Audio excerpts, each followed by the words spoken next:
ነው። ሰላም ነው። እንኳን ደህና መጣ። እንዴት ነህ? እንኳን ደህና ቆየህ። ሰላም ነው ይመስገነው። ሙስሊም ነህ? እኔ እንኳን ከሀሳብ ወጣ ያለ ሀሳብ ነው ያለኝ።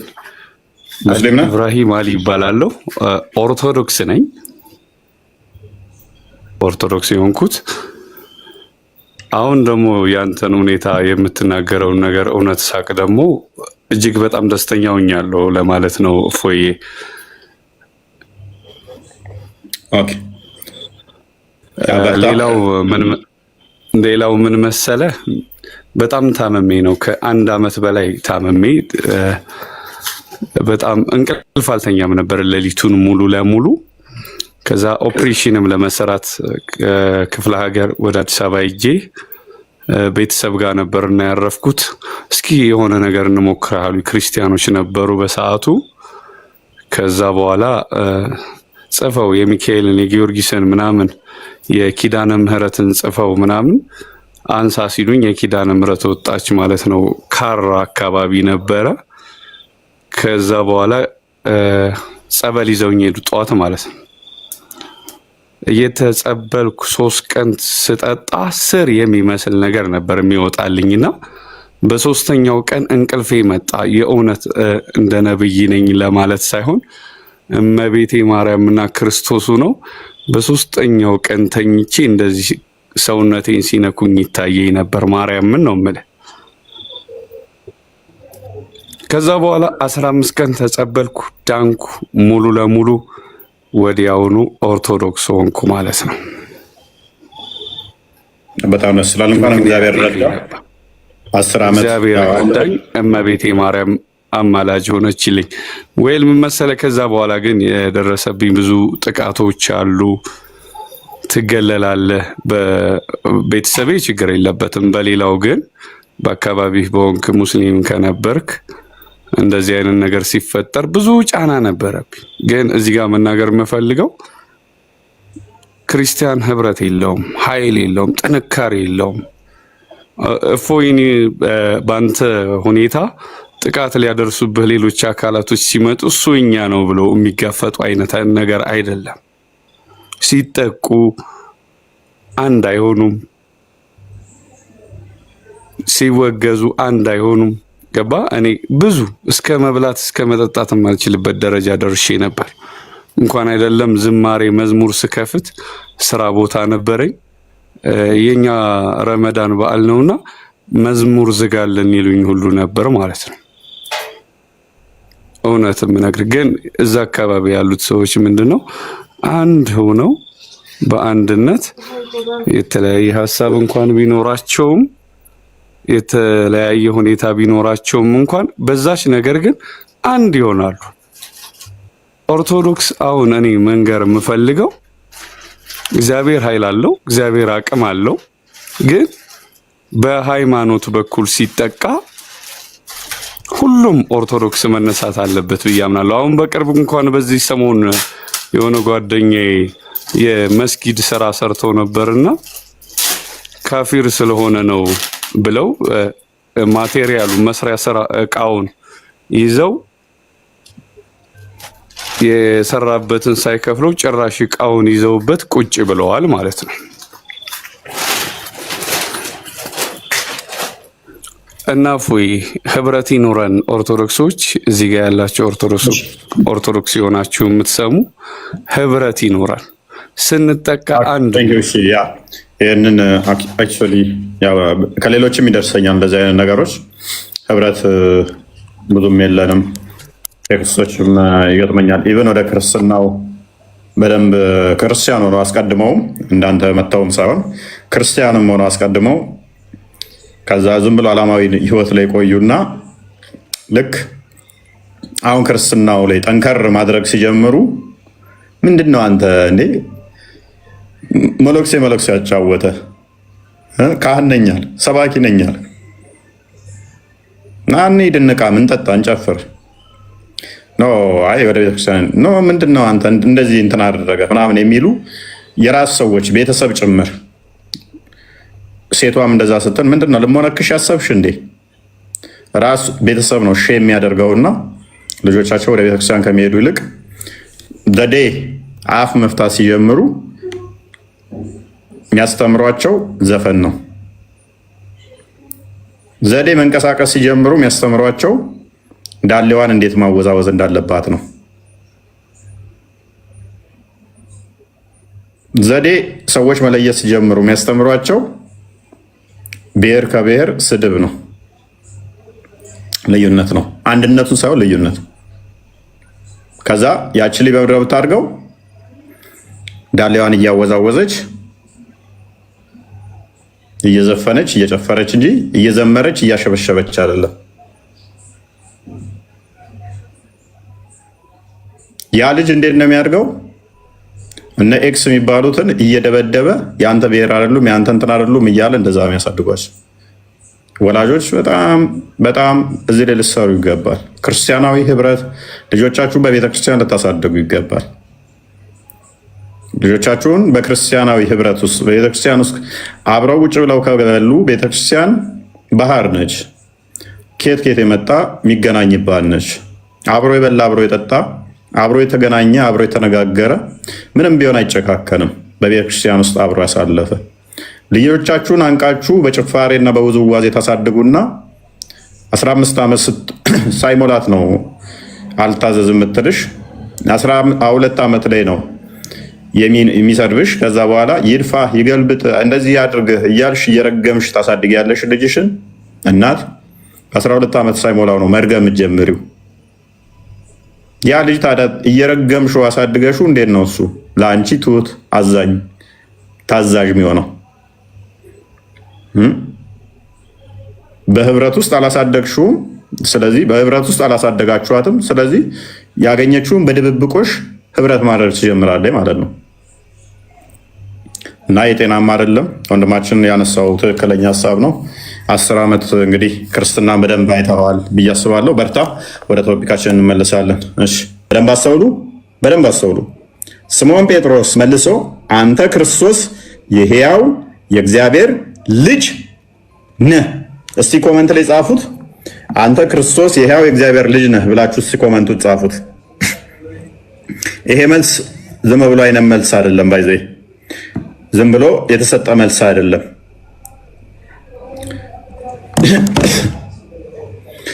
እስቲ ኮመንት ላይ ሁላችሁም አንተ ክርስቶስ የሕያው የእግዚአብሔር ልጅ ነህ በሉና ጻፉት። ክርስቶስ ምንድነው? የሕያው የእግዚአብሔር ልጅ ነው።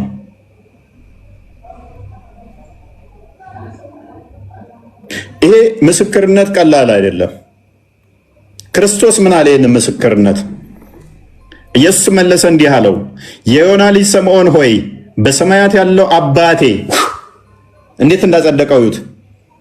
ኢየሱስም መልሶ እንዲህ አለው፣ የዮና ልጅ ስምዖን ሆይ በሰማይ ያለው አባቴ እንጂ ስጋና ደም ይህን አልገለጠልህምና ብፁዕ ነህ አለው። እንዴት ደስ ይላል! ብፁዕ ለመባል ያብቃችሁ። ይሄንን ብላችሁ መስከራችሁ። አንተ ክርስቶስ የሕያው የእግዚአብሔር ልጅ። ኢየሱስም መልሶ ምን አለው? ከዛስ የዮና ልጅ ሆይ በሰማይ ያለው አባቴ አንተ ያልከው ትክክል ነህ እያለው ነው።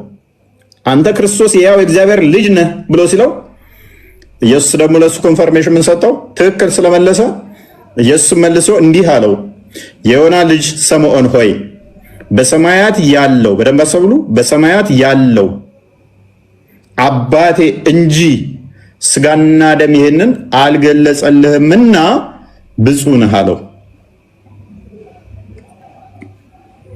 ይሄንን ቅድስና ብጽዕና ለመድረስ ምን አይነት አካል ነው ሊገልጥላችሁ የሚገባው ማለት ነው? አጋንንት ሳይሆን አብ ነው የሚገልጽላችሁ። ዮሐንስ ወንጌል ምዕራፍ 6 ላይ ቁጥር 65 እንዳያችሁት አብ ካልሰጠው በቀር ወደ እኔ የሚመጣ የለም ብሎ ነበር አይደለ? እዚህ ጋርስ ምን አለን? አንተ የሕያው የእግዚአብሔር ልጅ ነህ ሲለው ምን አለው ክርስቶስ? ስጋና ደም እውቀት አልገለጸልህም። ስጋና ደም በዛ መንፈስ የሚመሩ ከነቢይ እንዳንዱ ነው ይላሉ። ኤርሚያስ ነው፣ ኤልያስ ነው፣ ዮሐንስ ነው ይላሉ። አንተ ግን ስጋና ደም ስላልገለጠልህ የሕያው የእግዚአብሔር ልጅ መሆኔን መሰከርክ። ስለዚህም እኔም እልሃለሁ አንተ ጴጥሮስ ነህ፣ በዚህች ማለት ላይ ቤተክርስቲያኔን እሰራለሁ፣ የገሃነም ደጆች አይችሏትም አለው። በደንብ አስተውሉ፣ በደንብ አስተውሉ።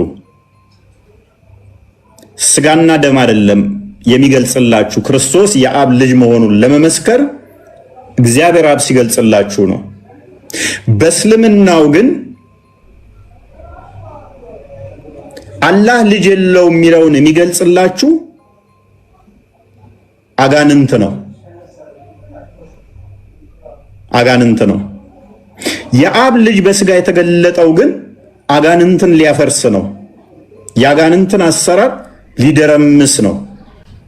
ዕብራውያን ምዕራፍ 2 ቁጥር 15 አንዴ ክፈትልኝ። ሪኮመንዴሽን ዛሬ ሰጣችኋል። የቤት ስራ መጽሐፍ ታነባላችሁ።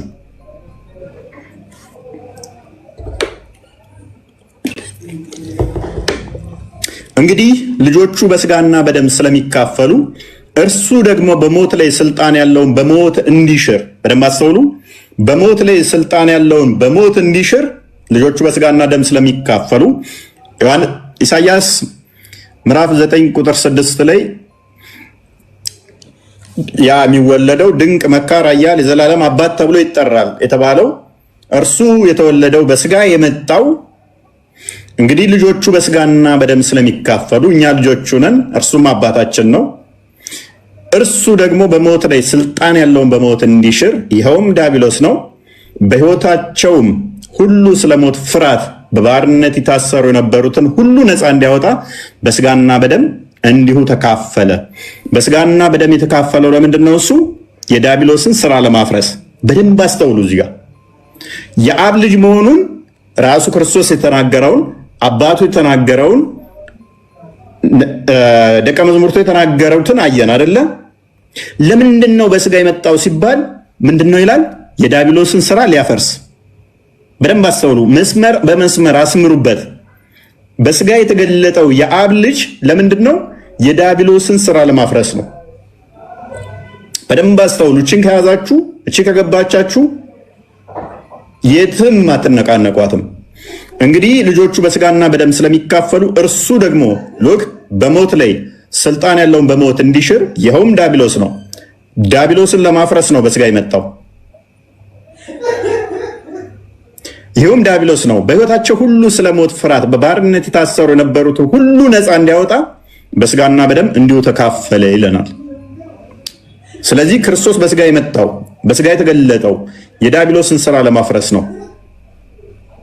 ይሄ ወንጌል የተጻፈው ስለምንድን ነው? ዮሐንስ ወንጌል ምዕራፍ 20 ቁጥር 23 አይ ቲንክ ቼክ 23 እንደዚህ አካባቢ 5 ላይ ነው። ከአምስት ጀምረህ ሂድ እስኪ። ኦኬ ቁጥር 30 ላይ ቴንክ ዩ ክርስቲያን። ኢየሱስም በዚህ መጽሐፍ ያልተጻፈ ብዙ ተአምራቶችን ብዙ በደቀ መዛሙርቱ ፊት አደረገ። ነገር ግን ኢየሱስ ክርስቶስ እርሱ ማለት ነው። ነገር ግን ኢየሱስ እርሱ ክርስቶስ የእግዚአብሔር ልጅ እንደሆነ ታምኑ ዘንድ አምናችሁም በስሙ ሕይወት ይሆንላችሁ ዘንድ ይህ ተጽፏል። መጽሐፉ የተጻፈው ለምንድን ነው? ክርስቶስ የእግዚአብሔር ልጅ መሆኑን አምናችሁ እንድትቀበሉ የዘላለም ሕይወት እንዲሆንላችሁ ነው። አንደኛ ዮሐንስ ምዕራፍ 3 ቁጥር 8 አንዴ ክፈትልኝ።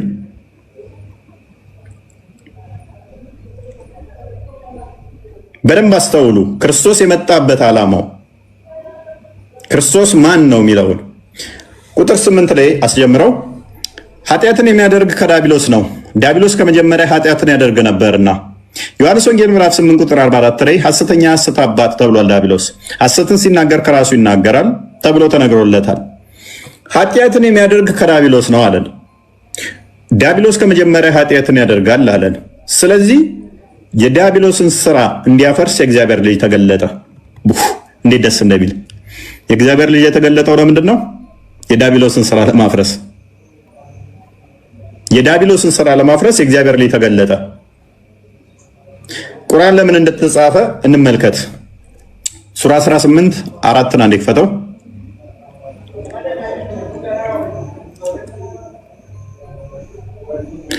እነዚያ አላህ ልጅ ይዟል ያሉትን ሊያስፈራራበት አወረደው።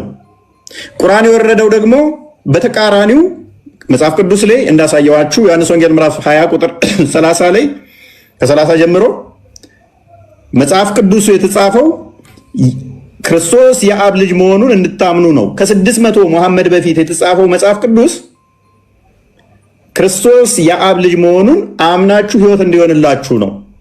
ከ600 ዓመት በኋላ የመጣው ቁርአን የተጻፈው ደግሞ ለምንድን ነው? እነዛ አላህ ልጅ ይዟል ያሉትን ለማስፈራራት ነው። ልጅ የለውም አይዝም ብለው ደግሞ ያሉት እነማን ናቸው? ሱራ 6 100ን ክፈትልኝ። ለምንድን ነው ክርስቶስ በስጋ የመጣው? ክርስቲያን አለ። ክርስቶስ በስጋ የተገለጠው ያጋንንትን ስራ ሊያፈርስ እርሱ የአብ ልጅ መሆኑን ተተናገረ። ከ600 ዓመት በኋላ ግን ኖ ልጅ አላችሁ ምለውን ለማስፈራራት ነው የመጣው መጽሐፍ የተጻፈው አለን። ለምን? ለአላህም አጋንንትን የፈጠራቸው ሲሆኑ ተጋሪዎች አደረጉ። ወንዶች ልጆችና ሴቶች ልጆችንም ያለ እውቀት ለእርሱ ቀጠፉ። ጥራት የተገባው ከሚሉት ነገር ላቀ ነው ይላል። አሁን ከአጋንንት ጋር ተስማማ። እዚህ ጋር ማን? አጋንንቶች ማለት ነው። ኦኬ። ሰማያትና ምድርን ያለ ቢጤ ፈጣሪ ነው። ከፈርክ ያለ ቢጤ ፈጣሪ ነው። ለእርሱ ሚስት የሌለችው ሲሆን እንዴት ልጅ ይኖረዋል አለ። አሁን በጥያቄ ጀመረ። አጋንንቶች እንደዚህ ያመጣችሁብኝ? ኖ እኔ ሚስት የሌለኝ ሲሆን እንዴት ልጅ ይኖረኛል? ሙግት ውስጥ ገባ። ሱራ 72 ቁጥር 1 እንክፈትልኝ። ሙግት ገባ። አሁን ክርስቶስ ግን የመጣው ለምንድን ነው? እሱ የአጋንንትን ስራ ለማፍረስ ነው። የአብ ልጅ እሱ ወልድ በስጋ የተገለጠው የአጋንንትን ስራ ለማፍረስ ነው። ቁርአን የተጻፈው ደግሞ ይህንን ለመቃወምና ኖ ክርስቶስ የአብ ልጅ አይደለም ለማለት ነው። ከ600 ዓመት በኋላ መጥቶ የተጻፈው ልጅ የለውም አላህስ ያሉት እነማን ናቸው? ሙሐመድ ወይ በል እነሆ ከጂኒ የሆኑ ጭፍሮች ቁርአንን አደመጡ። ከጂኒ የሆኑ ጭፍሮች ቁርአንን ሰሙ። እኛ አስደናቂ የሆነን ቁርአንን ሰማን አሉ። ማለት ወደ እኔ ተወረደ፣ ወደ ቀጥታ መንገድ የሚመራንን ቁርአንን ሰማን፣ በእርሱም አመንን፣ በጌታችን አንድንም አናጋራም፣ እነሆም የጌታችን ክብር ላቀ፣ ሚስትንም ልጅንም አልያዘም አሉ። ማን? አጋንንቶች። መጽሐፍ ቅዱሱ ምን ይለናል? የአጋንንትን ስራ ለማፍረስ ተጽፏል ይለናል። ቁርአኑ ደግሞ ኖ ቁርአን የተጻፈው አጋንንቶች እንዲያምኑ ነው ይለናል። አጋንንቶቹ ደግሞ ምን ብለው ነው የሚያምኑት ይለናል? አላህ ልጅ የለውም ብለው ያምናሉ። መጽሐፍ ቅዱሱ ደግሞ ምን ይለናል? የአጋንንትን ስራ ለማፍረስ መጽሐፍ ቅዱስ ኦልሬዲ ተጽፏል። ከ600 ዓመት ከመሐመድ በፊት መጽሐፍ ቅዱሱ የአጋንንትን ስራ ለማፍረስ ነው ክርስቶስ በስጋ የተገለጠው ይለናል። ቁርአኑ ደግሞ መጥቶ እነኛ ወልድ ክርስቶስ የአብ ልጅ ነው ያሉትን ለመቃወም ነው የተጻፍኩት፣ ላስፈራራቸው ነው። አላህ ልጅና ሚስት የለውም ማን ያሉት? አጋንንቶች። መጽሐፍ ቅዱስ ምን ያህል ቢዩቲፉል እንደሆነ አስቡት። አሁን እንዴት እንደሚያምር እንዴት ውብና ቆንጆ እንደሆነ ይዩት። ከቁርአን 600 ዓመት በፊት ይሄን ሐሰተኛ አስተምሮ እንዴት እንደሚጠልዘው ይዩት።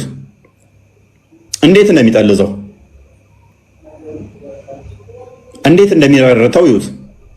ክርስቶስ በስጋ እንደመጣ የማይታመን መንፈስ ሁሉ ሐሰተኛ ነው። ይህ ሐሰተኛ አስተምሮ እንደሚመጣ ደግሞ ዮሐንስ በመልእክቱ ላይ ያስቀምጦልናል። በተለይም ዮሐንስ መልእክትን ነገ አንብባችሁላችሁን ትመጣላችሁ። አንደኛ ዮሐንስ መልእክትን አንብባችሁት ነው። አንደኛ ዮሐንስ መልእክት ምዕራፍ 1ን፣ ምዕራፍ 2ን፣ ምዕራፍ 3ን፣ ምዕራፍ 4ን፣ ምዕራፍ 5ን አንብባችኋት ሁላችሁም ትመጣላችሁ። እስልምናን አፈር ድሜ የሚያስበላ ነው። ከእስልምና 600 ዓመት በፊት ተጽፎ ዛሬ የተጻፈ ነው የሚመስለው። እስልምናን የሚቀብር ትምህርት ነው። ክርስቶስ በስጋ የአብ ልጅ አልተገለጠም የሚልን የሚያፈርስ ነው እሱ ክፍል። ታዲያ የአጋንንት ምስክር ይሻላችኋል ወይንስ የአብን ምስክር መስማት? ዮሐንስ የነገራችሁን መስማት ወይንስ መሐመድ የነገራችሁን? ክርስቶስ ስለራሱ የነገራችሁን ወይንስ ትናንትና የመጡ ሰሃቦች የተባሉትን የነገሯችሁን? ጳውሎስ የነገራችሁን ወይንስ ጴጥሮስ የነገራችሁን ትታችሁ ማቴዎስ የነገራችሁን ትታችሁ ትናንትና እና አልባኒ የነገሯችሁን እነ መሐመድ አብዱል ወሃብ የነገሯችሁን ትናንትና የዛሬ 100 ዓመት 200 ዓመት የነገሯችሁን ሰዎች መቀበል ይሻላችኋል? በዓይን ያዩት፣ በእጃቸው የዳሰሱት፣ በጆሮአቸው የሰሙት እነሱ የነገሯችሁን ወይንስ ዛሬና ትናንትና ያሉ ሰዎች የሚነግሯችሁን ኡስታዞች መስማት? የአጋንንትን ምስክር ወይንስ የእግዚአብሔርን ምስክር?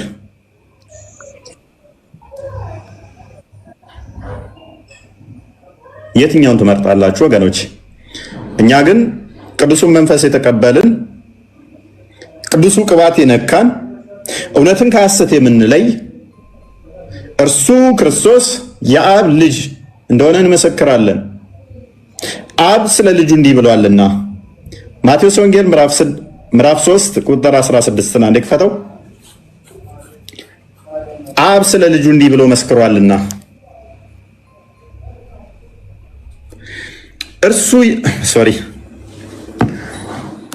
በእርሱም የሚያምን ሁሉ የዘላለም ሕይወት እንዲኖረው እንጂ እንዳይጠፋ እግዚአብሔር አንድያ ልጁን እስኪሰጥ ድረስ ዓለሙን እንዲወዷልና ዓለም በልጁ እንዲድን ነው እንጂ በዓለም እንዲፈርድ እግዚአብሔር ወደ ዓለም አላከውምና በእርሱ የሚያምን አይፈረድበትም። በማያምን በአንዱ በእግዚአብሔር ልጅ ስም ስላላመነ አሁን ተፈርዶበታልና። ሙስሊሞች ዮሐንስ ወንጌል ምዕራፍ 3 ቁጥር 16 ጀምሮ ማለት ነው። በአንዱ ልጅ በወልድ ካላመናችሁ አሁን በፍርድ ውስጥ ናችሁ። ማቴዎስ ወንጌል ምዕራፍ 3 ቁጥር 16 ክፈተው። ለምንድን ነው እሱ ወልድ በስጋ መምጣቱ ማትቀበሉት? የአብ ልጅ መሆኑ ማታምኑት? ከፍ አድርገው። ኢየሱስን ከተጠመቀ በኋላ ወዲያውኑ ከውሃ ወጣ።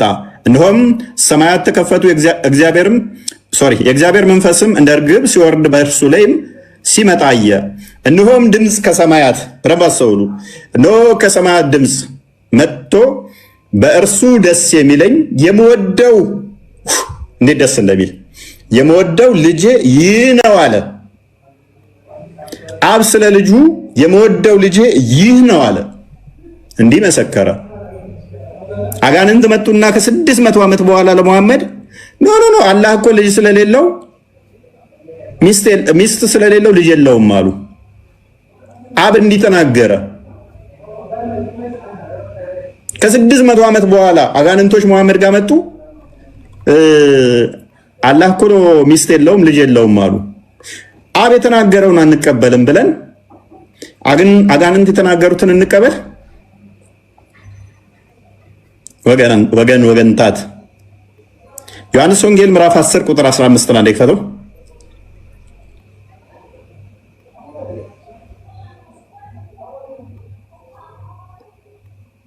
መልካም እረኛ እኔ ነኝ አለ።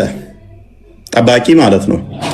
በብሉይ ኪዳን እረኛ ለእግዚአብሔር ነው የሚሰጠው።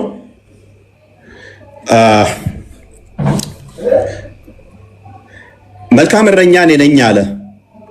አብ የሚያውቀኝ እኔም አብን እንደማውቀው የራሴን በጎች አውቃለሁ፣ የራሴን በጎች ያውቁኛል፣ ነፍሴንም ስለ በጎች አኖራለሁ አለ። አብ አባቴ ነው አለ። መልካም እረኛውም እኔ ነኝ አለ። የነፍሳችን ጠባቂ የነፍሳችን እረኛ እርሱ ነው። የሞትና የሕይወት ቁልፍ ያለው ዮሐንስ ወንጌል ራዕይ ምዕራፍ 1 ቁጥር 17 ጀምሮ የሚገል የሚያድን ሁሉን የሚጠብቅ ሁሉን የሚገዛ እኔ ነኝ መልካሙ እረኛችሁ አለን። አብ እንደሚያውቀኝ እኔም አብን አውቃለሁ አለ። አብም እንደሚያውቀኝ እኔም አብን እንደማውቀው የራሴን በጎች አውቃለሁ፣ የራሴን በጎች ያውቁኛል፣ ነፍሴንም ስለ በጎቹ አኖራለሁ አለ። ዮሐንስ ወንጌል ምዕራፍ 1 ቁጥር 18 ላይ እግዚአብሔርን አንድም እንኳን ያየው የለም በአባቱ እቅፍ ያለው ልጁ ተረከልን ይላል።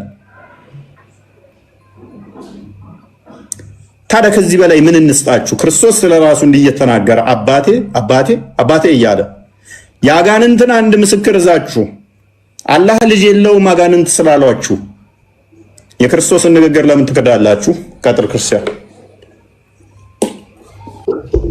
ያ በጣም ግልጽ ነው የመጽሐፍ ቅዱስ ሐሳብ። በነገራችን ላይ በጣም ግልጽ ነው። እግዚአብሔር አምላክ ስለራሱ የመሰከረው ምስክርነት አልቀበልም ብላችሁ ነገር ግን የማይታዩ እርኩሳን መናፍስት አጋንንት የተናገሩትን እሱ ነው የምንቀበለው ካላችሁ ሙስሊሞች እሱ ነው የምናይ ይሆናል ማለት ነው። ሜቢ አሁን ከሙስሊሞች ጋር ብንቀጥል የተሻለ ይመስለኛል። መጽሐፍ ቅዱስ በጣም በዚህ በጣም ጥልቅ ሐሳብ ነው። እጅግ በጣም በቃ ሙሉ የመጽሐፍ ቅዱስ ሐሳብ ይሄ ስለሆነ ማዕከሉ ይሄ ስለሆነ ትምህርቱ ይህ ነው የመጽሐፍ ቅዱስ ማለት ነው። ክርስቶስ ኢየሱስ ቃል በቃል እንግዲህ እነዚህን ንግግሮች ተናግሮ እሱ የእግዚአብሔር ልጅ እንደሆነ እግዚአብሔርም ደግሞ ልጁ እሱ ኢየሱስ ክርስቶስ እንደሆነ ሐዋርያትና ነቢያትም ደግሞ ይህንን አስተምረው እንዳለፉ ተመልክተናል። ማለትም እጅግ በጣም በርካታ የመጽሐፍ ቅዱስ ክፍሎች ስላሉ ማለት ነው። ሶ ቢልልኝ አለህ ቢልልኝ ወይ መሐመድ አሊ ቢልልኝ ወይ መሐመድ ቀጥሉ። ሙስሊሞች የአጋንንትን ምስክርነት ነው የምትቀበሉት? የአጋንንቶች ስለ አላህ የተናገሩት ነው የምትቀበሉት ወይስ ደግሞ ክርስቶስ ስለ ራሱ የተናገረው ነው የምትቀበሉት? የትኛው ምስክርነት ነው የምትቀበሉት? አይ እኛ አጋንንቶች ወንድሞቻችን ናቸው እኛ እነሱን ነው የምንሰማው ነው የምትቀበሉት? ኦኬ ቢልልኝ ወይም መሐመድ። እሺ አሚን ጀማል ሰላም ነው? አንዴ ማውራት ይችላል። ሰላም ናችሁ? አለን እግዚአብሔር ይመስገን። ሰምተሃል ሐሳባችንን? ደህና እግዚአብሔር የተመሰገነ ይሁን። እንኳን ደህና መጣ ብለናል። ቅድም ጀምሬ የሰማው ስለሆነ ችግር የለውም። እፎይ ራሱ ሲያወራ እየሰማው ነው እና ብዙዎቹ እዚህ ጋር ገብተው እየሰሙ ነበር እና እኔ መናገር የምፈልገው እፎይ ሙስሊም ነህ አይደል? እዚህ ጋር ከኔ ጭምር እዚህ ጋር ገብቶ ከአንተ ጋር የሚከራከር እና የሚያወራ ሁሉም ሰው ማለት ነው ጃሂል ነው። ልንገሪ ብዙም ማለት ነው የእስልምና አስተምሮት እውቀት ብዙም የሌለውን አብዛኛውን ጊዜ ማለት ነው። እና አንተ እኮ እሱ ጋር ገብተህ ስትከራከር አይተነሃል። እኔ አይቻለሁ በበኩሌ ማለት ነው። ከእሱ ጋር ስትከራከር የምትለው ነገር አንተ ተሸንፈህ ማለት ነው ተሳድበክ ነው የወጣከው። አሁን እዚህ ጋር ገብቶ አንተ ጋር ጃሂል መሆኑን ከነገርከን በኋላ ተሳድበህ ትላለህ እንዴ? ማን ነው እኔ የሚሳደበው? ነብያችሁ ያደረገውን ስትነገሩ ስድብ ይመስላችኋል? ጃሂል ወንድምህን ሂድና አይሻን በስድ ገባባት የሚለውን አላደረጋትም ብሎ ተካደ። በምን ቋንቋ እናስገባው? ይሄን ሰውዬ በቦቴ ነው የገባባት እንዴ? ስድብ የምትሉት እሱ ነው። ሊትራሊ ሐዲሱን ሰጣለሁኝ በአማርኛ ሲተረጎም ሊትራሊ የተናገርኩት ምን ቃል ነው የሚለው። ለምን ነው ታረጋለህ? እያወራኝ ሳልጨርስ ለምን ነው ታረጋለህ? በመጀመሪያ ደረጃ ማለት ነው አንተ ራስህ መጀመሪያ ስነ ምግባር የጎደለ ሰው ነህ እዚህ ጋር ማለት ነው። መስበክ ከሆነ ና ክፈተው አንዴ። አቡ ዳውድ አንዴ ክፈተው። መሐመድ በቴስታ ነው እንደገባባት ብልቷ ውስጥ እንትና አደረጋት ካልሆነ ስድብ ነው ይላል እንዴ? ባይዘ ኒካ ማለት ራሱ እናንተ አሁን ጋብቻ ብላችሁ የምትፈቱት ቃል በቃል በአማርኛው እንትን አደረጋት እንደማለት ነው። ብልግና ነው የሚመስል ማለት ነው። ናንብበና ይሄንን ተርጉም እስኪ አረብኛውን አድርግለት። እሱ በላይ ማንም ሰው የሚችል ሰው የለም እዚህ ጋር ማለት ነው። ከኔ ጭምር ማለት ነው። እኛ ተማሪ ነን እናውቀው ነገር የለም። ኧረ ምንም ማታውቅ ከሆነ እከሌያ ቃል ብለህ በምን ትመጣለህ? እንደዚህ ፕሮግራሙን እያዳመጡ ነበር። ወደ ከልቢ ማለት ሊትራሊ እንትኗ ውስጥ ገባ እንደማለት ነው። ቁርአን ላይ ምስላለ ማለት ነው። ይሄንን የሚክድ ደደብ ኡስታዝ ነው አሁን ታውቃለህ የምትለው። በአማርኛ ሲተረጎም ብልግና ይመስላል። እኔ አይደለሁም የጻፍኩት። በቆዳ አድበልብለህ ብልቷ ውስጥ ጨምር የሚል አስተምሮ ያለበት ላይ እስታችሁ ወሲብ አድርግ የሚል አስተምሮ ላይ እኔ በአማርኛ ብናገረው ለምን ስለሚመስላችሁ? ኒካ የሚለው ራሱ አረብኛው ትርጉሙ ልበለው እንዲያውን ልበለው አረብኛው እንደዛ ነው። ቃል በቃል እንደዛ ነው ሲተረጎም። ስድባት በሉት ተርጉሙት እስኪ። ኦኬ አይሻ ውስጥ ገባ እንጂ የለም እንደዛ ይላል። አረብኛው ላይ ገባባት ማለት አደረጋት ነው። እንግሊዘኛው ላይ ምን ይላል? ዝቅ አድርግልኝ። እንግሊዘኛው ምን ይላል? ዝቅ አድርገው። ኢንተርኮርስ ማለት ምን ማለት ነው? ነገሩ ስድስተኛ ክፍል ነው ያቆመው። እንዴት ላስረዳው? እንዴት ይገባዋል የሰውዬ? ሊትራሊ ቋንቋውን አማርኛውን ካልተጠቀምክ ገባባት ማለት ወሲብ አደረጋት ማለት አይደለም ብሎ ከተከራከረ ሰውዬ ልታስረዳው የምችለው ሊትራሊ ቃሉን ጠርተህ ነው። የሚገባው ደደብ ስለሆነ የሚገባው ስላልሆነ በቦቴ ጫማ ነው የገባባት፣ በአፏ ነው የገባባት፣ በአፍንጫዋ ነው የገባባት።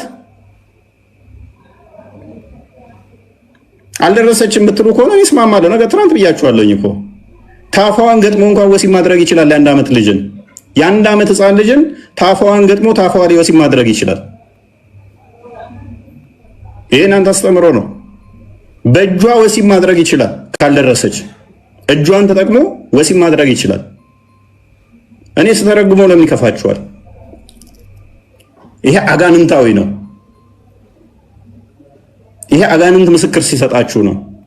ቆዳ ወሲብ ብልት አድርገ ስራና ብልትሽ ውስጥ ከተቺ የሚል አስተምሮ እኔ ስተረጉመው ስድብ አይምሰል። ቆዳ ወሲብ እንደ ብልት የወንድ ብልት አድርገ ስራውና ከዛ በሱ ብልትሽ ውስጥ ጨምሪ። ወተርሜለን ክብ አድርግ ቅደድና እሱን ወሲብ አድርግ የሚል አስተምሮ ውስጥ ተቀምጠን ስተረጉም ስድብ አይምሰል። አንተ አታውቀውም ማለት እኔ ተረጎምኩት ማለት ስድብ ነው ማለት አይደለም። መረጃ ጠይቅ። ስድብ የሚሆነው መጽሐፍት ላይ ሳይኖር ሲቀር ነው።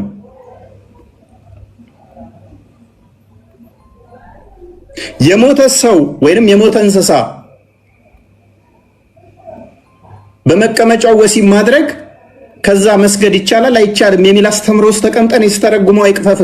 እኔ በመናገር ያትበሳጭ። በእኔ የጻፉትን መጽሐፍቶቻቸውን ሰዎቹን ክሰሳቸው፣ ጠይቃቸው። የሞተን መንገድ ላይ ጥንብን ካካ በሚልበት ወሲብ ብታደርገው መታጠብ አለብህ የለብህም ብለው የሚከራከሩት ደደብ ኡስታዞችን ሄድና ምከራቸው። ምን አገባኝ እኔ አነበዋለሁ። እፎይ ያፍራል ይፈራል ብለን እንዳትጠብቅ አነበዋለሁ ማለት ነው። የጻፈው እያለ እኔ ለምን እንደው የምሸማቀቀው? አንተ ስትጽፈው ኡስታዞች ሊቃኖች ቅዱሳኖች ያልካቸው የሞተን እንስሳ በብልቱም ሆነ በቂጡ ወሲብ ካደረግነው መታጠብ አለብን የለብንም ብለው ሲወያዩና ሲጽፉ ያልቀፈፋቸውን እኔ በአማርኛ ስናገር ብትበሳጭብኝ የግዴታ በአረብኛ ማውራት አለብኝ እንዴ? በማያውቀው ህዝቡ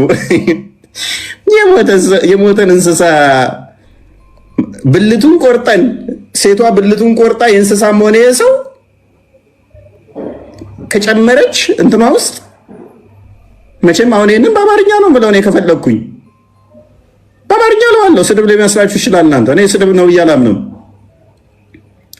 ብልት ሁሉ እያንዳንዱ እጅም ሆነ አይንም ሆነ እግርም ሆነ ሁሉም እግዚአብሔር ውብ አድርጎ የፈጠረው ነው። እፍረት መተፋፈር የመጣው በኃጢአት ምክንያት ነው። አላግባብ ስትጠቀመው ግን ይሄ ያሳፍራል፣ ነውርም ነው። ብልት ቆርጣ የወንድ ብልት ስንል የትኛውን ብልት? እግር ሊሆን ይችላል፣ እጅ ሊሆን ይችላል። ሽንት መሽኛውን ቆርጠህ ሽንት መሽናችሁ ውስጥ ጨምሪ የሚል አስተምሮት ውስጥ እንዴት ትቀመጣለህ? ይህንን የነገር አጋንንታዊ አስተምሮ ስለምትከተል ነው። ስለዚህ ወደ ቶፒኩ ባክ ስናደርግ ያላ ልጅ የለውም ያሉት አጋንንቶች ናቸው። አጋንንቶች ናቸው። ክርስቶስ በስጋ የመጣው ደግሞ የአጋንንትን አስተምሮ ሊያፈርስ ነው። እናንተ ደግሞ የአጋንንትን አስተምሮ ቤዛ አድርጋችሁ ነው የተመሰረታችሁት። አጋንንት መሐመድን ተጠናውቶት ከ6 ወር እስከ 3 ዓመት ያህል ብቻውን ወሲብ ያደርግ ነበር። ድግምት ተሰርቶብኝ ነው ይላል። ስፐርሙን ላውላ ዝረክርኮ በየመንገዱ ሰዎች ስፐርም እያሉ ይጠቋቆሙበት ነበረ። አይሻ ብዙ ጊዜ በእጄ ጠርግለት ነበር ትላለች።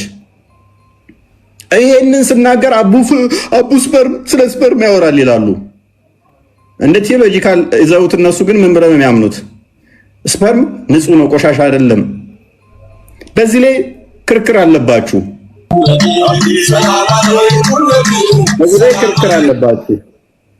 ምን ቢጠጣስ ጥቅም አለው የለውም በሚል ኡስታዞቻችሁ ይሟገታሉ፣ ይከራከራሉ። ሁለት አይነት እንትን አለ፣ ዲቤት አለ። ይጠጣል የሚሉት የሚያቀርቡት አለ፣ አይጠጣም የሚሉት ደግሞ ቆሻሻ ነው፣ በአፍ መደረግ የለበትም። በአፋችን ቁርአን ስለምንቀራ ይላሉ። ቁርአንን ከቀራን በአፋችን ይሄንን ደግሞ በአፋችን ማድረግ የለብንም መጠጣት የለብንም ነው ሙግታቸው። እሺ ለዛስ እና ታዲያ ቁርአንስ በእጃችን እንነካ የለ ወይ? በአፋችን ብንጠጣው ምን ችግር አለ? በእጃችን ከነካ ነው የሚል ሙግት አላቸው። ይሄን አታውቅም?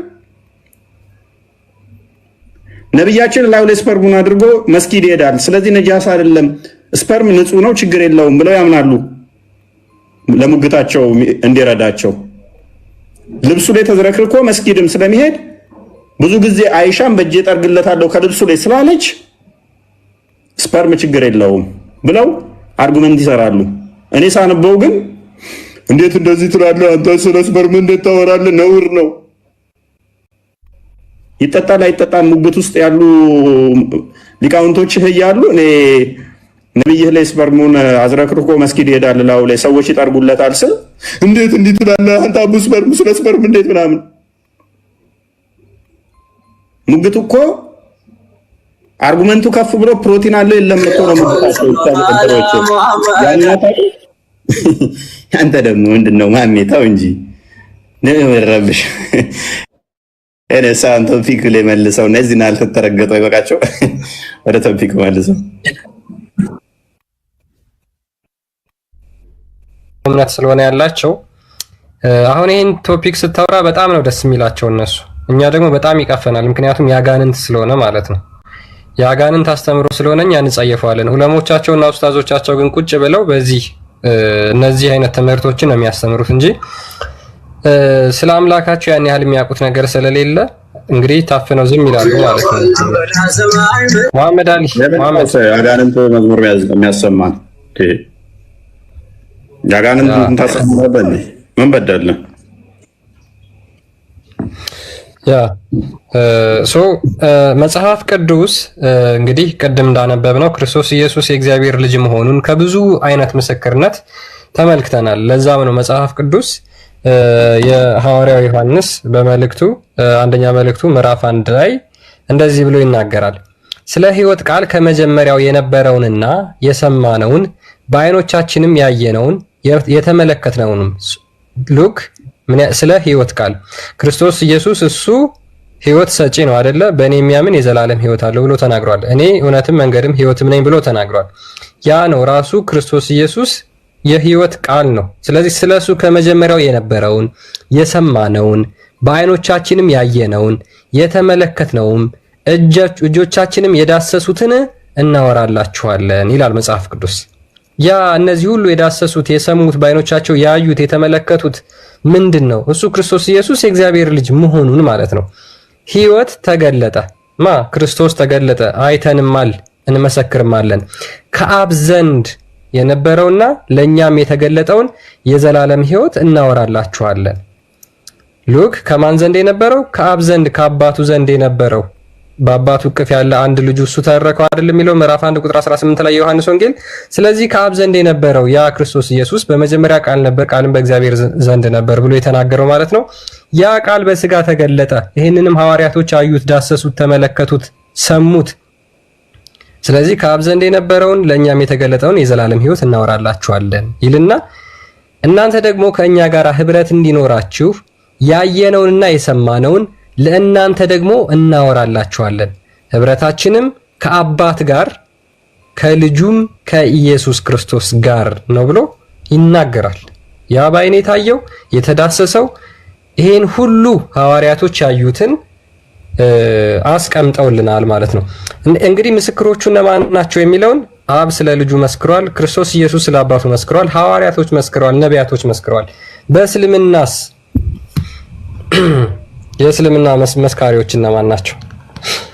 ኦኬ ቅድም በሱራ 72 ላይ አንድ የቁርአን አንቀጹን ላስነብባችሁና ከዛ በኋላ እንመጣለን። ሱራ 72 የአጋንንቶች ምዕራፍ ይባላል። ቁርአን የአጋንንት መጽሐፍ ነው። ቅር የሚለው ሙስሊም ካለ መወያየት ይችላል ገብቶ። ቁርአን የአጋንንቶች መጽሐፍ ነው። ለምን? ገና ሲጀምር ምዕራፉ ራሱ ምን ብሎ ነው የሰየመው? የጋኔን ምዕራፍ ይላል። ምን የምን ምዕራፍ? የጋኔኖች ምዕራፍ። ጋኔን ማለት አጋንንት ማለት ነው። የአጋንንቶች ምዕራፍ ምን ይላል?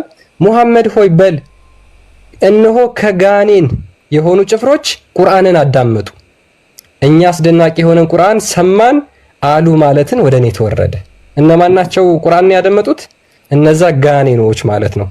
ወደ ቀጥታ መንገድ የሚመራንን ቁርአንን ሰማን፣ በእርሱም ማመንን፣ በጌታችንም አንድንም አናጋራም፣ እነሆ የጌታችን ክብር ላቀ፣ ሚስትንም ልጅንም አልያዘም ብለው እነዛ አጋንንቶች መሰከሩ። መቼ? ሙሐመድ ቁርአንን ሲያነብ ማለት ነው።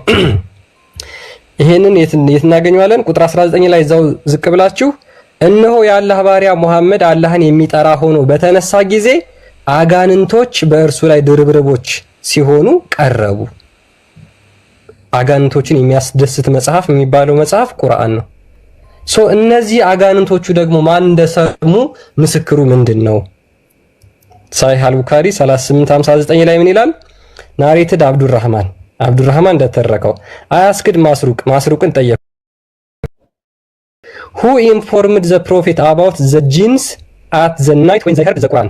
አሁን ያነበብኩላችሁን ቁርአን አጋንንቶች እንደሰሙ ለሙሐመድ የነገረው ሙሐመድ ቁርአን ሲያነብ አጋንንቶቹ ድርብርብ ሆነው መተውበት ነክተው ለመንካቱላ ቀርበው ነበር ይላሉ ተፍሲሮቹ ማለት ነው። ስለዚህ እነዛ አጋንንቶች ሙሐመድ በሌሊት ብቻውን ቁርአን ሲቀራ አጋንንቶች መተው ያያቸው የነገረው ማን ነው ለነብዩ? he said your father Abdullah informed me አብደላ አባትህ ነግሮኝ ነበር that a tree informed the prophet about them ዛፍ ነች የነገረችው። የእስልምና ትልቁ ምስክር ምንድነው? የመጀመሪያው አጋንንት፣ ሁለተኛው ዛፍ ነው። እነ ዮሐንስ ኖ እግዚአብሔር አምላክ ኖ ክርስቶስ ኖ የእስልምና ትልቁ ምስክር ማን ነው? ዛፍ። የዛፍ ምስክርነት ይዘው የአጋንንት ምስክርነት ይዘው ነው ክርስቶስ ኢየሱስን የእግዚአብሔር ልጅ መሆኑን የሚቃወሙት ማለት ነው። አጋንንት ነገረችው። አጋንንቶች በቃ አዳመጡት። ከዛ ወዲያ ዛፍ ነገረችው። አጋንንቶች እንዳመኑ እንደሰሙ ማን? አጋንንቶች ዛፉን ሄዳ ጠይቀው። በቃ አጋንንቶቹንም ደግሞ ታገኛቸው። እንደዚህ አይነት ተረት እንደዚህ አይነት ባይዘይ አይምሯችሁን አንዴ ለማይረባ ነገር ተላልፋችሁ ከተሰጣችሁ ማስተዋልም ምንም መረዳትም አትችሉም። በቃ በጣም አስቸጋሪ ነው። ባይዘይ እውነት ለመናገር በጣም ከባድ ነው። አጋንንት አንዴ ከተጫወተባችሁ አስቸጋሪ ነው። ምንም እንዳታስተውሉ ያደርጋችኋል።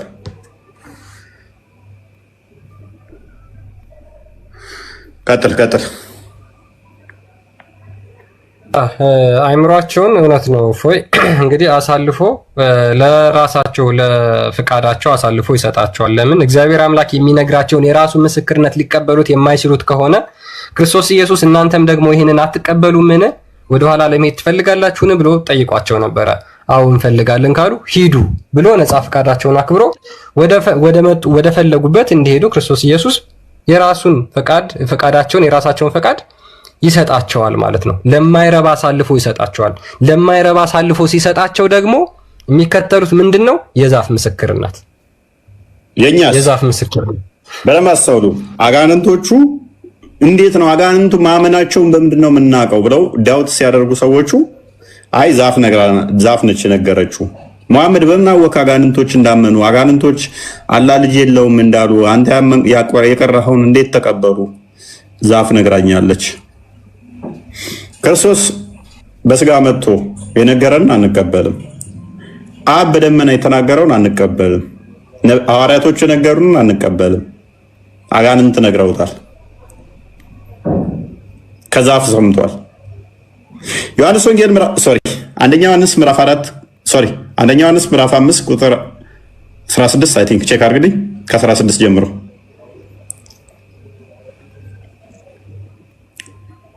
ምዕራፍ 5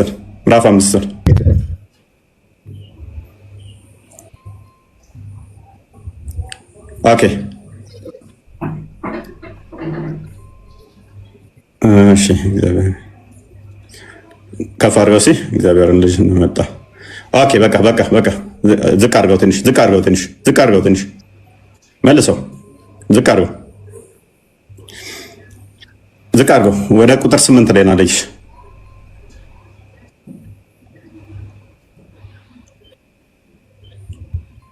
ኦኬ እንደዚህ ይላል፣ የሰውን ምስክር ብንቀበል የእግዚአብሔር ምስክር ከእርሱ ይልቅ ይበልጣል አለ።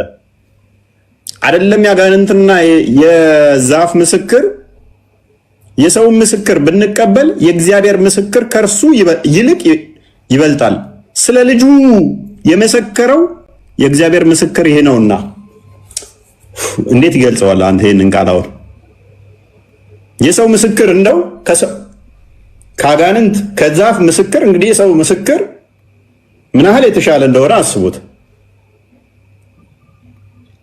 የሰው ምስክር ብንቀበል የእግዚአብሔር ምስክር ከእርሱ ይልቅ ይበልጣል። ሰንበዲ ከሚነግር ይልቅ የእግዚአብሔር ምስክር እጅግ ይበልጣል። ስለ ልጁ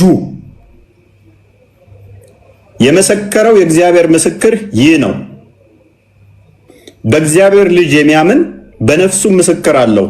ከፈርግ በእርሱም የማያምን እግዚአብሔር ስለ ልጁ የመሰከረውን ምስክር ስላላመነ ሐሰተኛ አድርጎታል።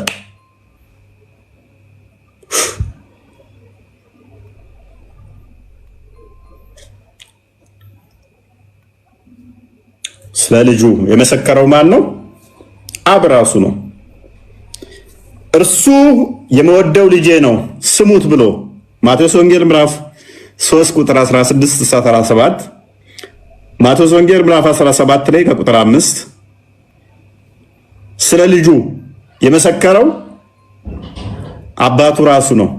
ልጄ ብሎ ልጄን ስሙት የሚላችሁን አድርጉ ብሎ ዕብራውያን ምዕራፍ 1 ቁጥር 5 እስከ 14 አይ ቲንክ እስከ 12 ስለ ልጁ የመሰከረው ራሱ እግዚአብሔር ነው። የማንም ምስክር አያስፈልገንም። በቃ የአጋንንት ምስክር ኖ፣ የዛፍ ምስክር ኖ።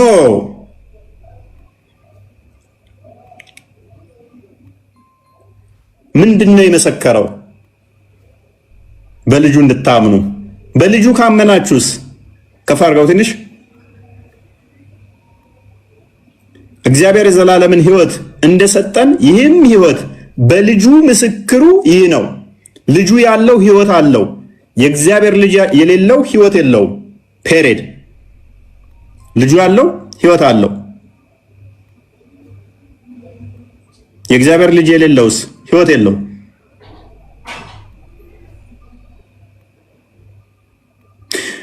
የዘላለም ሕይወት እንዳላችሁ ታውቁ ዘንድ በእግዚአብሔር ልጅ ስም ልታምኑ ይህን ጽፌላችኋለሁ። የአጋንንትን ምስክር ተቀብለህ እግዚአብሔር ልጅ የለውም ካልክ የዘላለም ሕይወት የለህም። ይሄ ከሙሐመድ በኋላ የተጻፈ አይመስልም? ከሙሐመድ 600 ዓመት በፊት እንዲህ እስልምናን የሚያፈርስ ነው ይሄ። ከፍ አድርጋውን ቁጥር 19 አድርግልኝ። ኦኬ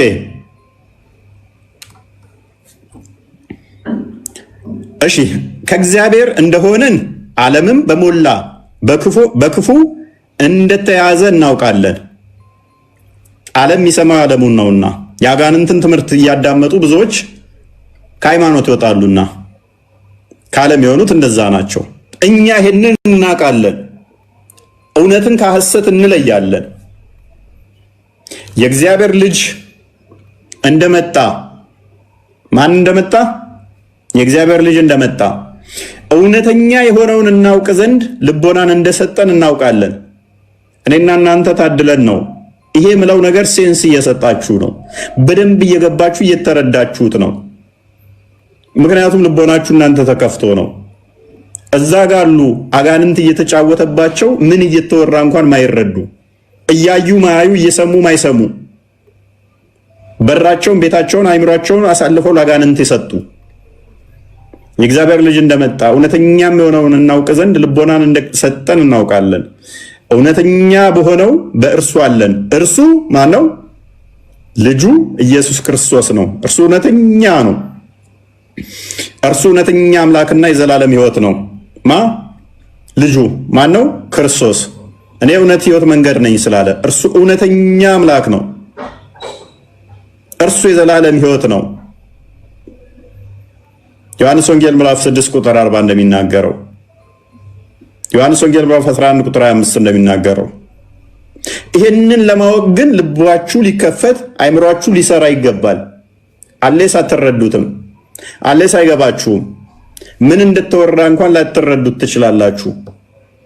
አይምሯችሁ አንዴ ከተጋረደ፣ አይምሯችሁ ከታወረ፣ ይህንን ለመረዳት አጋንንትን አስተምሮ ልክዱ ይገባል። የአጋንንትን እሳቤ ልታፈርሱ ይገባል። እርሱ የአብ ልጅ ነው፣ እርሱ ወልድ ነው ብሎ ለማመን አይምሯችሁ በደንብ ሊሰራ ይገባል። አይምሯችሁ በደንብ ካልሰራ ግን ይህን አትረዱትም። ምን እንደሚወራ እንኳን አይገባችሁም። ቢዲ እንኳን ለማመጣ አይመን ነው ሰላም ብያለሁ። እፎይ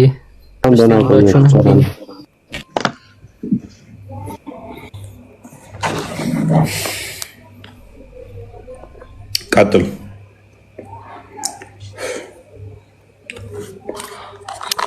ኦኬ እሺ፣ ያ እንግዲህ የመጽሐፍ ቅዱስ ክርስቶስ ኢየሱስ የእግዚአብሔር ልጅነትን በግልጽ እንደዚህ ይመሰክራል ማለት ነው። በእስልምናው እንግዲህ ትልቁ ምስክርነት ምንድነው? የዛፍና የአጋንንት ምስክርነት እንደሆነም ደግሞ ተመልክተናል ማለት ነው። እና ሙስሊሞች የትኛውን ነው የምትቀበሉት የሚለውን ነው አሁን እየተወያየን ያለ ነው። እስማኤል አለ?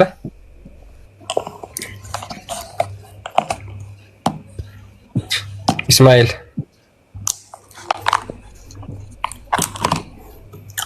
እስማኤል ከድር እንኳን ደህና መጣ።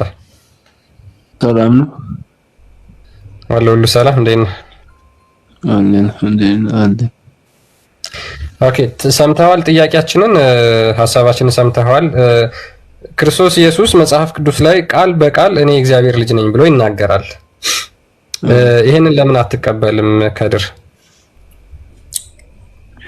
ልጅና አባት ሁለቱንም ነው ወይስ አንዱን ብቻ? ልጅን ከተቀበልክ አባትን ትቀበላለህ፣ ግዴታ ነው። ምክንያቱም ክርስቶስ ኢየሱስ ሁለቱንም ታዲያ አንዴ ችግር የለውም፣ ወደሱ እንመጣለን። ክርስቶስ ኢየሱስ የአብ የዘላለማዊ ቃሉ ነው። ያ ቃሉን ደግሞ ልጅ እንለዋለን ማለት ነው። ፈጣሪ ከቃሉ ተነጥሎ ተለይቶ የነበረበት ጊዜ የለም። ፈጣሪ ከቃሉ ተለይቶ የነበረበት ጊዜ ካለ ዱዳ ነው ልንል ነው ማለት ነው። ስለዚህ እኛ ደግሞ ያንን ዘላለማዊ አካላዊ የሆነውን ቃሉን ነው ልጅ የምንለው ማለት ነው። ዕብራውያን ምዕራፍ 1 ከቁጥር 1 እስከ 3 እንደሚናገረው ማለት ነው። ያ ዓለማትን የፈጠረው ልጁ ማለትም ቃሉ እሱን ክርስቶስ ኢየሱስ በኋለኛው ዘመን በስጋ ተገለጠ ብለን እናምናለን። ስለዚህ አንተ መጽሐፍ ቅዱስ ቃል በቃል የሚለውን ትቀበላለህ ወይስ አትቀበልም? መሐመድ አሁን ብዙ ጊዜ ቃል በቃል መጽሐፍ ቅዱስ ላይ እስኪ እንደዚህ የሚል አምጡ ብላችሁ ስለምትጠይቁ ማለት ነው። እነሱ እኔ አላልኩም፣ እነሱ ያው ለማዛባት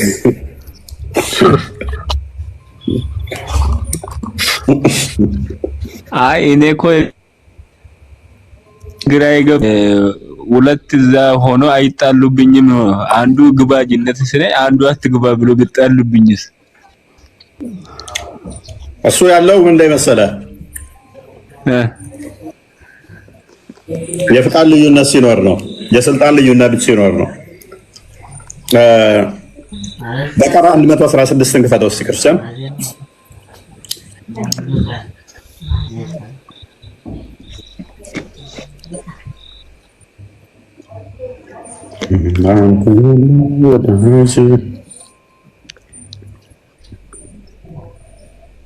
አላህ ልጅ አለው አሉ።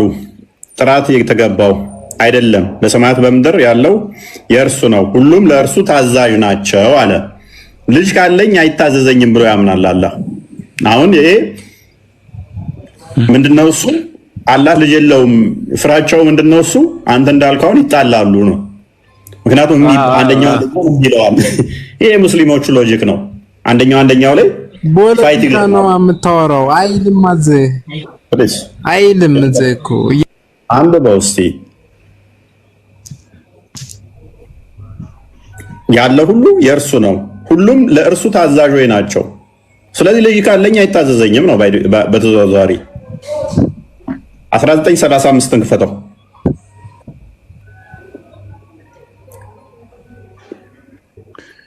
አዎ ተቃራኒ ሀሳብ ሊኖራቸው ይችላል። አባትና ልጅ ሊጋጭ ይችላሉ።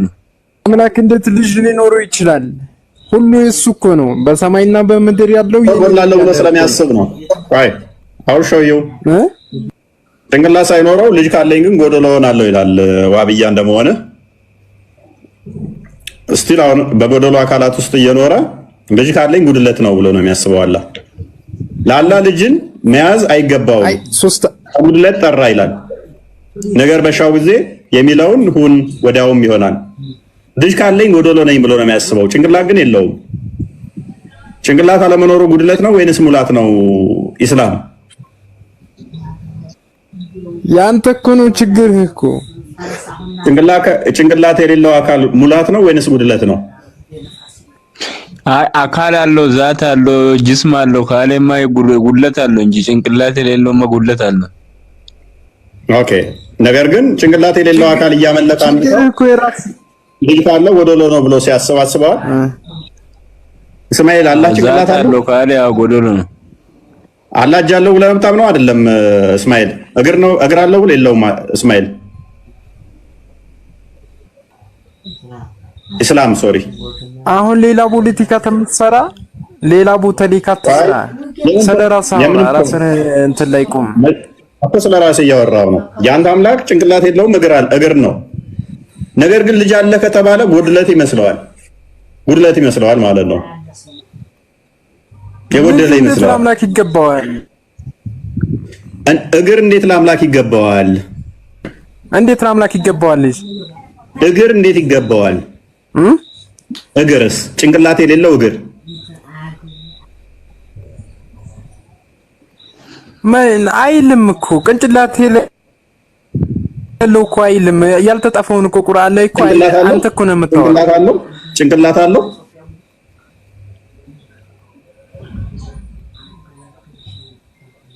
አልተገለጸም። ቁርአን ላይ ካልተጣፈ ደግሞ እኛ እንትን አንልም። ስለዚህ ላይኖረው ይችላል ጭንቅላት።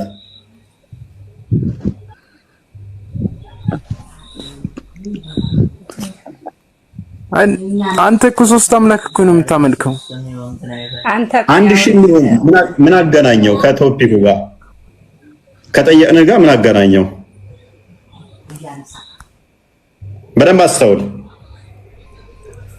በደንብ አስተውሉ። ሱራ 17 111 እና እንደከፈትልኝ ክርስቲያን አይ ቲንክ ጥቅሶች ተምታተውብኛል። ኦፎይ 23:91 ላይ በደንብ ይገልጸዋል። እሱ ጥቅስ ነው የፈለኩት። 23:91 ነው የፈለኩት። 1993 አይደለም እያልኩኝ ከራሴ ጋር ሙግት ውስጥ ነበርኩኝ። ኦፎይ አንድ ነገር ልንገርህ። ቆይ አንዴ እቺን ጥቅስ እናንብባት። አላህ ምንም ልጅን አልያዘም አልወለደም። ቴንክ ዩ ቢኒ። እቺን ጥቅስ እየፈለኳት ነበር። ከእርሱ ጋርም አንድም አምላክ የለም። ያን ጊዜ ሌላ አምላክ በነበረ አምላክ ሁሉ በፈጠረው ነገር በተለያየ ነበር። ከፊላቸው በከፊሉ ላይ በላቀ ነበር። አላህ ልጅ ካለው እርስ በርሱ ይደባደባል ብሎ ያስባል። እኔ ነኝ የሚበልጠው እርስ በርሳቸው ማለት ነው። እኔ ነኝ የሚበልጠው ፋይት። ከዛ ወደ ጥርሳቸው ሊቦራረሹ ይችላሉ። እንደዛ ብሎ ነው የሚያስበው። አይጣሉም ታዲያ? ለምን ይጣላሉ? ይጣላሉ የበላዩ ሊሆን እኔ የበላይ ሊሆን እያሉ አይጣሉም? እኔ እበልጣለሁ። ጎበዝ። እንደዛ የምታስብ ከሆነ አላህም ፍጡር እያደረከው ነው። እኔና አንተ የበላይ ልሁን የምንለው ፍጡር ስለሆንን ነው። ፍጡር በመሆናችን እኔ ለበላይ ልሁን እንላለን። የመበላለጥ ያንን ፍላጎት ስላለን ማለት ነው። ኢተርናል የሆነ ዘላለማዊ የሆነ ፈጣሪን ግን በፍጡር እሳቤ ያስበኸው እርስ በርሳቸው ይጣላሉ ልጅ ካለ ብለህ ማሰብ በጣም የወረደ ነው የሚሆነው። በጣም የወረደ ሐሳብ ነው የሚሆነው። ምክንያቱም የአንዱ ስልጣን አይቀማሙ በባህሪ እንትን አይደለም እያልከን ነው። እንደዛ እያልከን ከሆነ ምን እያልከን ነው መሰለ? በባህሪው ፍቅር አይደለም፣ በባህሪው ቻይ አይደለም፣ በባህሪው ሁሉን የሚገዛ አይደለም። የተለያየ ባህሪ ይኖረውና የተለያየ ስልጣን ይኖረው የተለያየ ፍቃድ ይኖራቸውና ይጋጫሉ ነው። ከድር አንተ የጠየቀው እኛ ጋር እንዴት እንደማይሰራ ላሳየ። እኔ እናንተ እንኳን ልንጣላ የምንችለው በመካከላችን ምን ሲኖር ነው? የተለያየ ፍቃድ ሲኖረን ነው አይደለ? ለምሳሌ እኔ የፈቀድኩትን አንተ ስከለክል፣ አንተ የፈቀድከውን እኔ ስከለክል፣ አንተ የወደድከውን እኔ ስጠላ ነው አይደለ? እኔ እናንተ የምንጣለው። ነገር ግን አንተ የፈቀድከውን እኔ የምፈቅድ ከሆነ ተመሳሳይ ከሆነ እኔ እናንተ ፍቃድ አንድ ፍቃድ ካለን ልንጣላ እንችላለን። አንድ አይነት የፈጣሪ ስለሆነ አንድ አይነት ፍቃድ ካለን እንጣላለን። ታዘዘው ነው የሚያደርሰው አለ በኢስላም አንድ አይነት ፍቃድ ካለን ተራሷን ሊሳዳም ተበናተ ጭንቅላት አልባ አካል እያመለጠ ወሬ አታወራበት። ወይ አዳምጥ ከድር በደንብ አስተውል። ተመሳሳይ ፍቃድ አንድ ፍቃድ ካላቸው እኔ እናንተ እንኳን አንድ ፍቃድ ካለን እኔ እናንተ ልንጣላ ልንለያይ ላንስማማ ምንችለው በፍቃድ ከተለያየን ነው። እኔ እናንተ አንድ አይነት ፍቃድ ካለን እንጣላለን። ፍቃድ አንድ ያው ልንጣላ እንችላለን። ላንስማማ እንችላለን። ፍቃድ ኖረን እሺ ምንድነው የሚያጣላን? አንድ አይነት ፍቃድ አንድ አይነት ስልጣን ፍቃዱ የኔ ይብለጥ ብዬ ኖ አንድ ነው። የኔ የምትልበት የለህም። ምክንያቱም አንድ ነው።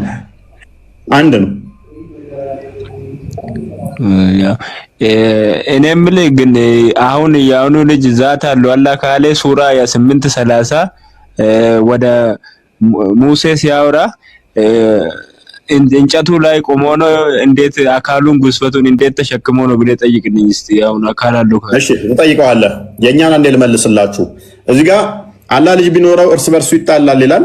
እኛ ጋር ይሄ በአካል ሶስት ብለን ስናምን አይጣሉም እንዴ እንደዚህ አይሆንም እንዴ የሚለው የፍቃድ የባህሪ ስልጣን ልዩነት ሲኖራቸው ነው ጠብ ሊመጣ የሚችለው። አንድ ፍቃድ ብቻ አለችው ደግሞ የለም ብሏል። አዳምጥ እስኪ አንዲት ፍቃድ አንዲት ስልጣን አንዲት አገዛዝ ስላለ ዮሐንስ ወንጌል ምዕራፍ 16 ቁጥር 15 አንድ ክፈትልኝ።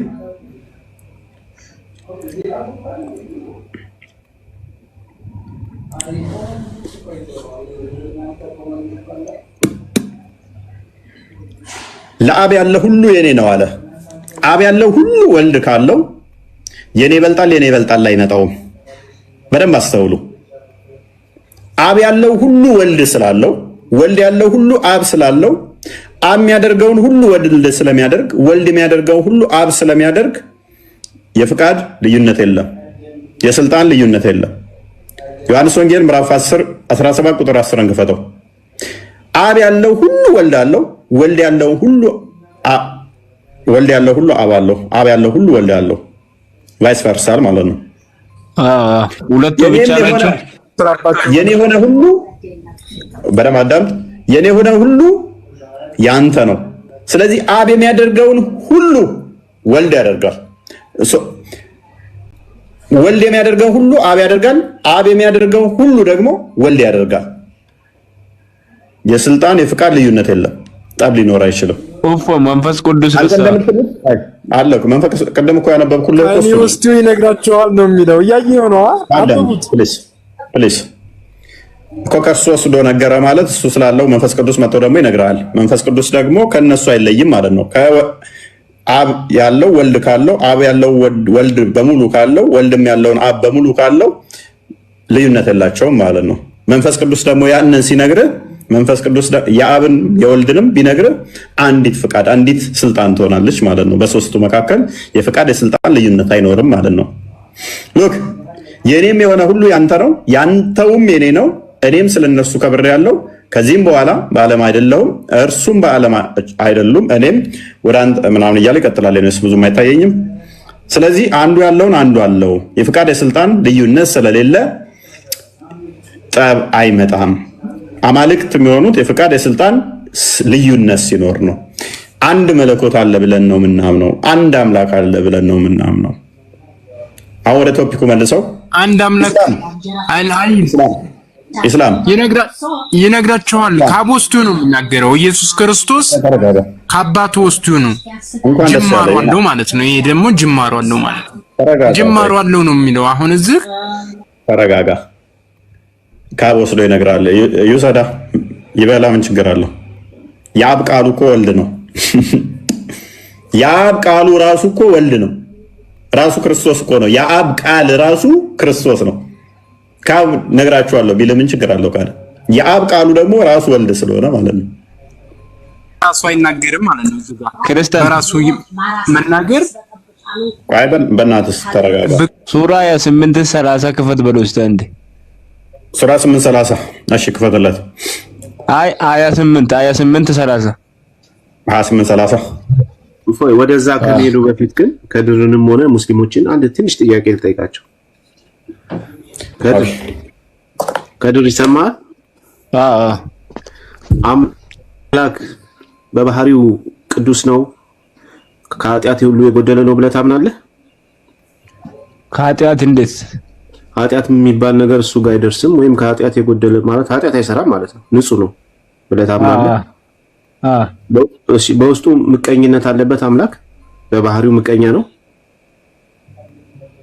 በባህሪ እንዴት ምቀኝነት እንዴት ሊኖረው ይችላል?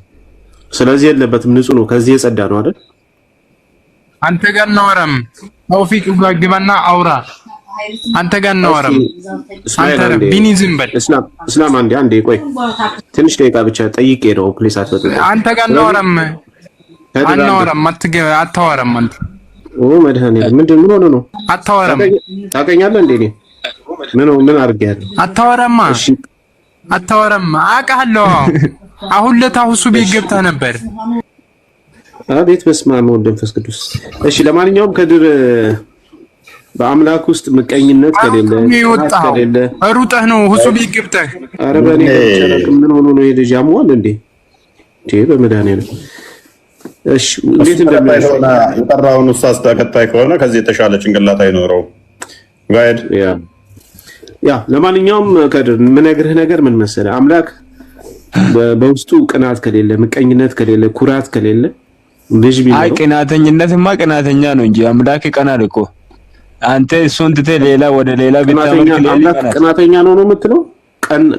ቀና አምላክ ነው እንጂ ቅናተኛ አምላክ አይደለም። ቀናይ ነው። አይቀናም አምላክ ይቀናል እኮ። የእናንተ በምንድን ነው የሚቀናው? አሁን ለምሳሌ እሱን አለማምለክ ትተህ ስትሄድ ይቀናል አንተ። አይ በባህሪው አይደለም። ይሄማ እኮ ኃጢአት ስለሆነ ነው። በኃጢአት ይቆጣል ማለት ነው። ቀናይ ማለት እኮ በኃጢአት ይቆጣል ማለት ነው እንጂ እኮ በባህሪው በውስጡ ግን ቅናት አለው እያለ አይደለም። በባህሪውማ የለውም ግን በሰው ልጆች ሊቀና ይችላል። እምነት በሰው ልጆች ኃጢአት ቆይ ስሜት የለውም አላልኩም። በሰው ልጆች ኃጢአት እግዚአብሔር ሊቆጣ ይችላል፣ ሊቀና ይችላል። በባህሪው ግን በቅድስና ይቀናም እግዚአብሔር። ለምሳሌ በቅዱሳን ይቀናል። በቅዱሳን እነሱ ከኔ እኩል ይሆናሉ ብሎ ይቀናል? አይቀናም። እኔ እየጠየቅኩ ያሉት እሱን ነው። ልጅ ቢኖረው ልጅ መቼም ልጁ ኃጢአተኛ አይደለም አይደለ? ስለዚህ በልጁ የሚቀና ከሆነ ልክ እንደ ሰው ባህሪ ነው እያልከው ነው አይደለ? አይደል ከድር? ስለዚህ አምላክ ልጅ የለውም እንጂ ልጅ ቢኖረው ኖሮ ቅድም እየተነበበልህና በእነሱ መካከል ቅናት ይኖራል፣ አንዱ በአንዱ ይበላለጣል ብሎ አላህ ከተናገረ አላህ በባህሪው በቅዱሳን በሆነው በልጁ እንኳን ይቀናል ማለት ነው። እንደዛ ነው። ስለዚህ በአምላክነቱ አይደራደርም። ስለዚህ አላህ ፍጹም አይደለም ማለት ነው። በባህሪው ፍጹም አይደለም፣ በቅድስና ነገር ሁሉ ይቀናል ማለት ነው አይደል? በአምላክነቱ አይደራደርም። በአምላክነቱ ይደራደራል አይደለም እያልኩ አንዴ ቆይ አንዴ እሺ አንዴ መላእክቶችን ታውቃቸዋለህ አይደል? መላእክቶች በተሰጣቸው ስልጣን ይቀናናሉ። እነሱማ ስልጣን አግኝቶ ነው እኮ እነሱ ተሰጥቷቸው ነው እንጂ ኖሯቸው አይደለም። መጀመሪያ በባህሪያቸው ይቀናናሉ። በባህሪያቸው በተሰጣቸው ስልጣን ይቀናናሉ። አንዱ ባንዱ ይቀናል። ስለተሰጣቸውማ በተሰጣቸው መልክ ይቀበላሉ። ገባኝ። አንዱ ባንዱ ይቀናሉ ወይ? በተሰጣቸውም ቢሆንም በባህሪያቸው ቅናት አለባቸው ወይ ነው እያልኩ ያሉት። ሰይጣን ለምሳሌ መላእክት ነበረ ስለቀና ወረደ። እሺ በቃ ሶስት አይደሉም እኮ የሚቀናኑት አላህ አንድ ብቻ ነው። ቆይ እኔ በቃ አላህ አንድ ነው። ማን ጋር ነው የሚቀናው? አንዴ አጭር ስቴትመንት ላስቀምጥ። በቃ እየገባቸው አይደለም ቢኒ። ያ አልገባቸውም። ምን አጭር ስቴትመንት ላስቀምጥና ወደ ውይይቱ ይመለስ። ባይዘዌ አምላክ በባህሪው ውስጡ የለበትም ቅናት። በቅዱሳን አይቀናም፣ በቅድስና አይቀናም። ስለዚህ ልጅ ቢኖረው ልጁ የሱ ቅዱስ ስለሆነ በልጁ አይቀናም። እንኳን አምላክና መላእክት እንኳን እርስ በርሳቸው መቀናናት የለባቸውም በባህሪያቸው። ስለዚህ አላህ በውስጤም ቅናት አለብኝ ልጄ አምላክ ቢሆን ኖሮ በእኔና በልጄ መካከል መገፋፋት ይኖራል ብሎ ማሰቡ በባህሪው ቅዱስ አይደለም ማለት ነው። በባህሪው ቅዱስ ካልሆነ ደግሞ አምላክ ሊሆን ስለማይችል ማለት ነው። እንዲህ ብሎ የሚያስበው የፍጡር ባህሪ ነው። አውጣ ማስረጃ በመድኃኒዓለም ቀጥሉ። በቃሽ ወደ ቶፒኩ ክርስቲያን፣ ወደ ቶፒኩ መልሱ። ክርስቲያን ኦኬ፣ ከፍቼ ላለሁ ከድር ምንድነው? አንብቦ አይታይ እሺ አላህ እሺ አይ ቲንክ በወጣትም ጊዜ ከሸለቆ ቀኝ ዳርቻ ከዛፊቱ በኩል በተባረከችው ስፍራ ውስጥ ሙሳ ሆይ እኔ የዓለማት ጌታ እኔ አላህ ነኝ በማለት ተጣራ ይላል። ከዛፊቱ ላይ ማለት ነው። እሺ አካል ካለው እዛ እንትኑ አትሰበርም እንዴት ተቀምጦባት ነው እንጠይቆ ይልጅ ማን ነው ኢስላም ነው? ጅስም ካለው እስቲ ከፍቶ ያወራው ኢስላም ያው መልሱልኝ። እሺ ምን ላይ እንዴት ቆሞባት ነው ወይስ እንዴት ነው ያወራ? ጅስም ካለው እዛ ላይ እንዴት ነው ያወራ?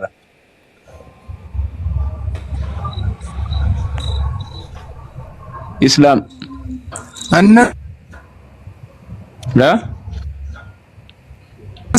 እነሱ ራሱ ያንብብ አንብቧል እኮ ምን እዛ ላይ ቆሞ ነበር እንዴት ነበር እያልኩህ ነው። እሱም አንብቧል እኮ ዛፉ ላይ ነበር እንዴ? የቂያማ ቀን ነው የቂያማ ቀን ነው። ረውቀት የቂያማ ቀን ነው። ከሙሳ ጋር ያወሩት የቂያማ ቀን ነው። እውቀት ሞልቶ ሲፈስ ይሄ ነው አሁን እኛን ሲሰድብ የነበረው እኮ